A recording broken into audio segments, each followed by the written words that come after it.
వస్తారని ఏదో చేస్తారని ఎదురు చూడలేదు ఆ గ్రామస్తులు.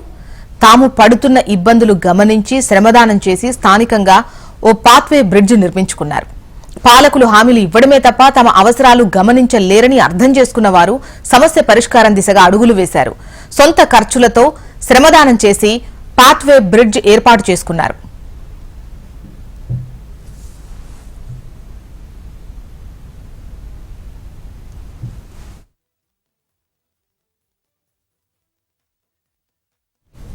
శ్రీకాకుళం జిల్లా ఇచ్చాపురం మండలం బూర్జపాడు గ్రామంలో సుమారు 3000 జనాభా ఉంది. బూర్జపాడు గ్రామం నుంచి ఏ ఊరు వెళ్లాలన్నా గ్రామస్తులు ఊరు బయట ఉన్న కాలువ దాటాల్సిందే. ఊరికి దగ్గరలో ఉన్న పంట పొలాలకు వెళ్లాలన్నా కాలువ దాటి వెళ్లాలి. వర్షాకాలం వస్తే చాలు స్థానికంగా ఉన్న కాలువ ఉధృతంగా ప్రవహిస్తుంది. దీంతో స్థానికులు కాలువ దాటడానికి ఇబ్బంది పడాల్సి వచ్చేది.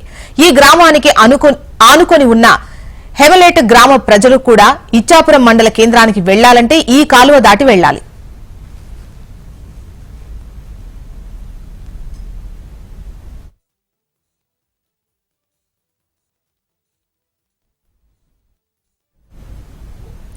మండల కేంద్రంలో చదువుకునే విద్యార్థులు వర్షాకాలంలో కాలువ దాటడానికి తీవ్ర ఇబ్బందులు పడేవారు. అంతేకాకుండా ఇతర ప్రాంతాల నుంచి వ్యవసాయ కూలీలు రావాలన్నా ఇబ్బందిగా ఉండేది.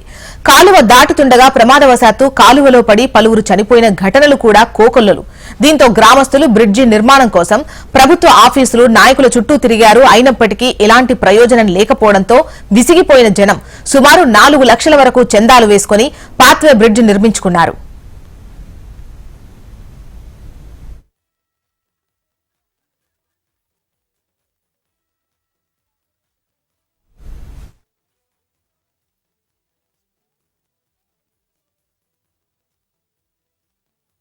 మాకు రైతులండి, ఆ రైతులకి చాలా ఇబ్బంది సార్.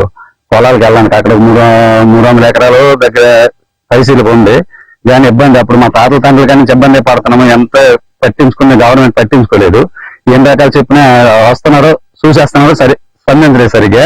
మా రైతులమే మేము డొనేషన్ ఎత్తుకొని భూమికి అతడికి వెళ్ళడానికి ఇబ్బంది కాబట్టి డబ్బులు ఎత్తేసి సందాలు రూపం ఎత్తుకొని మట్టేసి తర్వాత బ్రిడ్జికి కట్టాము. బ్రిడ్జి 3 లక్షల చిల్లర ఖర్చు అయింది. ఖర్చు అయిన తర్వాత ఇంతవరకు ఇంకా ప్రభుత్వం పట్టించుకోలేదు. ప్రస్తుతానికి అయితే మేమైతే ఏదో నడుపుతున్నాము. ఇప్పటి వరకైనా కొద్దిగా సహాయం చేస్తే బాగుంటది. మనం కొద్దిగా ఇబ్బందులు ఉన్నాము, చాలా సిగాకలు. భోజనాలు పట్టుకెళ్ళడానికి ఇంకా ఆడపిల్లలు తేడానికి ఇబ్బంది అని క్యాపిల్ బయటికి తీసుకురాము. దమ్ములప్పుడు కానీ కోపలప్పుడు కానీ భోజనాలు తేడానికి చాలా ఇబ్బంది పడుతున్నాము. అది జారుగట్ల మీద చుట్టూ తిరిగేసి వెళ్ళడం వల్ల ఇబ్బంది అయిపోయి ఆ గడ్డలోటు నదిలోటు కాయాలి. మనుషులు కాస్తే వస్తారు ఆడపిల్లలు. అది పట్టుకొని గంపలతో తీసుకెళ్ళి అక్కడ మేము భోజనాలు అందుకొని తీసుకెళ్ళి వెళ్ళము. ఇప్పుడు ప్రస్తుతానికి అయితే 3 లక్షల చిల్లర ఖర్చు అయింది. దానికి బట్టి మరి మీరు స్పందిస్తే ఏదో రకంగా మాకు సహాయం చేస్తే బాగుంటుందని మేము అనుకుంటున్నాం.